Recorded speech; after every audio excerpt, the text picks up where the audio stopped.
Hello, this is my video on Cherry Blue and its clones. First things first, you might be asking, what is a Cherry Blue? Cherry Blue is a switch from the manufacturer Cherry, which has their own mounting style and slider shape. That's what the cross thing is here. They're all different thanks to their colors, which show and indicate their differences. These are considered a clicky switch. I do not know the weighting, but we're not going to get into that. Their clickiness is not really all that great, but it's what they are, and they're the only clicky switch in Cherry's main lineup, and the only real tactile there as well. Now the big question is, how does this click work? You see, in a Cherry Blue switch, also known as a click jacket clicker, that's how it sounds, and here's how it's activating. It goes from this. In a chart, it goes from a different reset point to an actuation point. This is called hysteresis, which means once the contact leaf and the stem make contact, it can't be double activated instead of the reset point being higher than the actuation. This makes the idea of double clicking on keyboards not happening, so it's going to be easier for typists and stuff, but worse for gamers. The sound mechanism, the hysteresis part, is made by a plastic thing inside the slider, and by that you could definitely hear the plastic resemblance.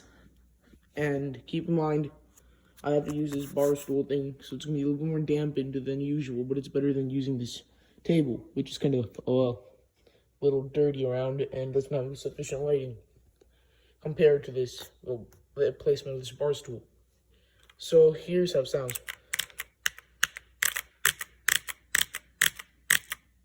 Quite terrible for clickies and for any switch in general. To hear that plastic clang I'm talking about, hear this.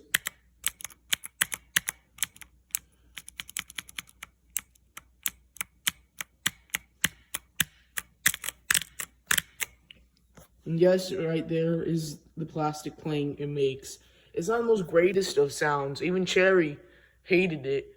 So this was the successor of the Cherry White, actually. The Cherry Blue is the successor of Cherry White. And here's how it happened. The Cherry White was meant for hysteresis, right? But the only problem was it was too loud and the plastic sound did not sound very nice. So Cherry dampened them up with some lube. And this created them to be kind of like a fake tactile because it was lubed and all. But the click was gone, so it was like this tactile. Also, when it comes to tactility, these switches have a couple of variants. I just talked about the Cherry MX White, which is considered a clicky, but older versions that are still in good condition would be considered tactile since they're dampened clickies, even though they're mechanically clicky of a switch. Then there is Cherry MX Green, which is a spacebar switch. That means it's only used for space-bars. That apparently was heavier than a normal Cherry Blue and sounded a little different. The actuation was also quite different, but it had the same thing about hysteresis.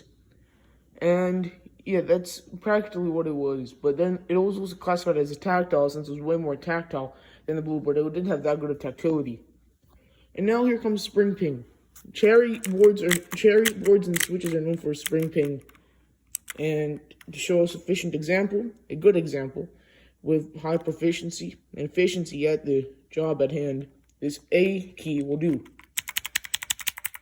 I'm gonna put the phone mic near the casing so you can hear it better. Hopefully the placement could show the rattle that comes from it. And speaking of rattle, here's a rattle test. A rattle test is going now.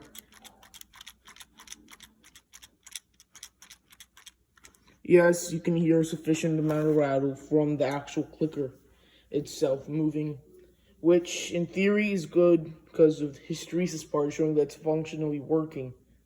But also, it's quite terrible for typing because you don't want it clamoring, snot-nosed, donkey feet, whatever, sounding destruction, bombing in Nagasaki feeling of these switches, okay? these feel quite terrible by any means, but mine are quite modded, so they'll feel a little better. And for the feeling, let's get into this part. So, for tactility. There was a noticeable tactile bump with a little bit of pre-travel when we go to one of these keys to show you the pre-travel. If you can see that right there, my finger is going there. Then bump starts, then it goes. So yes, there is a little bit of pre-travel, but barely any.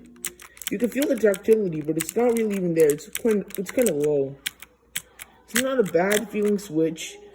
After the hysteresis part, it takes a huge amount of the actual actuation and movement that it actually feels super smooth, to be honest.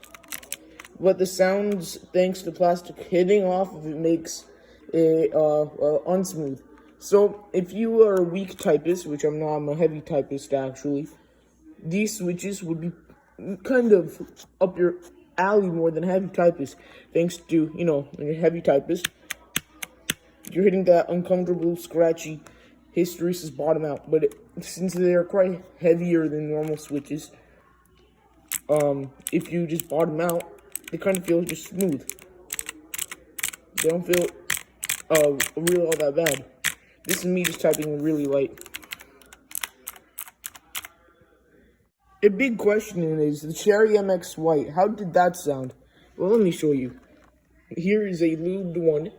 So here's how close it will sound. I should know this key will do better.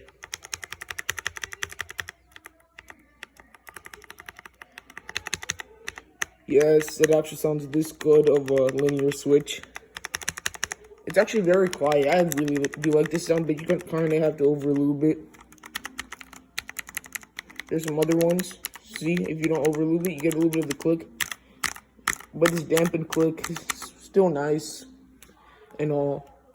Smoothness wise, like I said, they're not the smoothest, but if you can't bottom out on the weighting, they're not gonna be that bad. Smoothness wise, they're good 4 out of 10.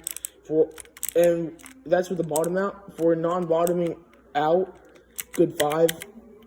Tactility's there, but it's not a heavy tactility. So in the terms of tactility, this would be a good, 4 in terms of heavy tactility. But for lower tactility, this is actually quite good tactility. Feels really good of a tactile switch. Final thoughts. Cherry should really just find a redesign to make the clicker go away, but make the hysteresis part stay. It might be a little awkward to find a way how. But the best way how is if they find a way to put an O-ring in between the hysteresis and the stem when it goes, so it does not actuate a click, but it makes it puts a tactile bump. And if they are able to put a silencer on the hysteresis area, it might create a nice midway tactile switch, and I would like that. Overall, if you're a beginner, I would recommend these switches if you like clickies. After all, it's all personal preference, and they do come fairly cheap, and the boards that do have them are not that bad. They do not sound that bad lubed either. People who I personally have heard, when they lubed their switches, these blues, they sounded like a lubed Holy Pandas, which could be out of the question, but still, that's a fairly good comparison, because to see how expensive the Holy Pandas are, and to get comparisons at that level is quite huge. And yeah, that's practically it for this review. Hopefully you enjoyed this kind of awkward but informative review, and if you do like it, please do tell me. And this is all in one take of a video. I mean, there's many clips of it, but I'm not going to redo a whole entire clip, so hopefully you would like it. And here is a sound difference with a PBT keycap. This is an OEM profile, ABS.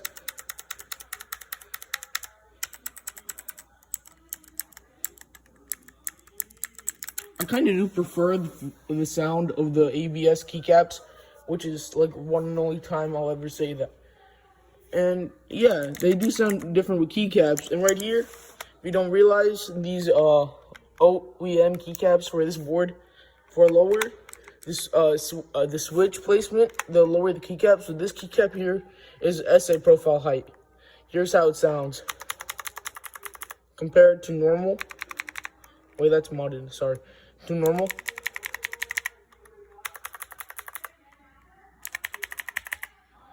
Yeah, so that's how different keycaps sound like on it. And I'm going to give you a quick typing demonstration of these using a classic way of testing, which is the quick brown fox jumped over the lazy dog, which uses every single word in the English dictionary, and it's fairly quick to type on, especially, someone like me who types a steady 80 to 70 words per minute. Yes, this is the typing portion of this video, and yes, lighting is not very sufficient or great. I know I said sufficient a lot, but I gotta make this video quite informative, so using bigger words, whatever. And here's how they sound. Keep in mind, you're not going to be seeing the whole keyboard since of the angling, because I'm laying this on top of an old PC. I don't have any stands or anything, and this table's quite messy. I'm kind of hiding the mess, but that's enough talking. Here's how it sounds with heavy typing.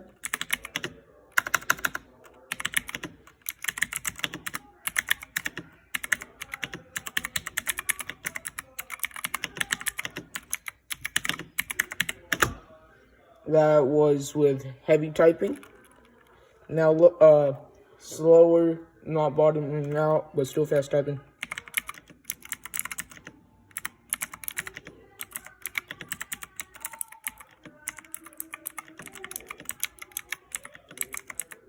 Now here's a heavy typing with a low speed.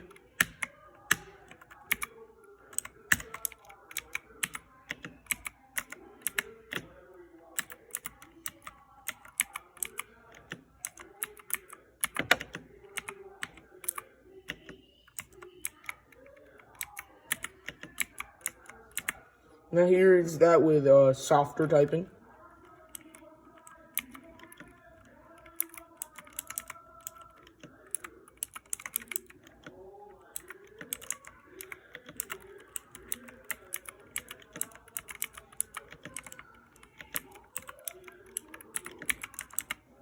Now that's the typing demonstration. Last thing, if you should crop this or not. If you like the sound, go for it. If you like Tactility, also it's a firm tactile event. So if you like Tactility and you do like the sound, for all means, go after it. But I do recommend doing foam mod or using like a metal case. For a metal case, go with a K552. This is not K552. It has a plastic case actually. So yeah.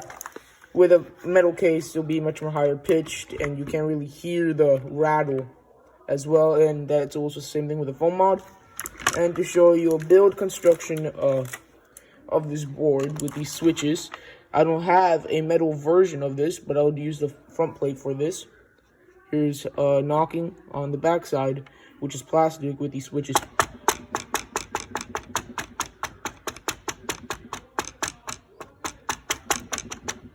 You do hear a lot of rattle there, like no cap, that's a whole lot of rattle.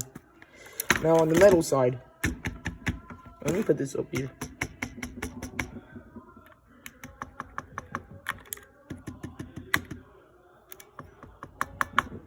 And yes, it actually kind of sounds solid on a metal plate. That's the whole entire review. Hope you enjoyed this review, and I am personally going to do vintage reviews more, but if you do like this modern series, please tell me a switch I should do next.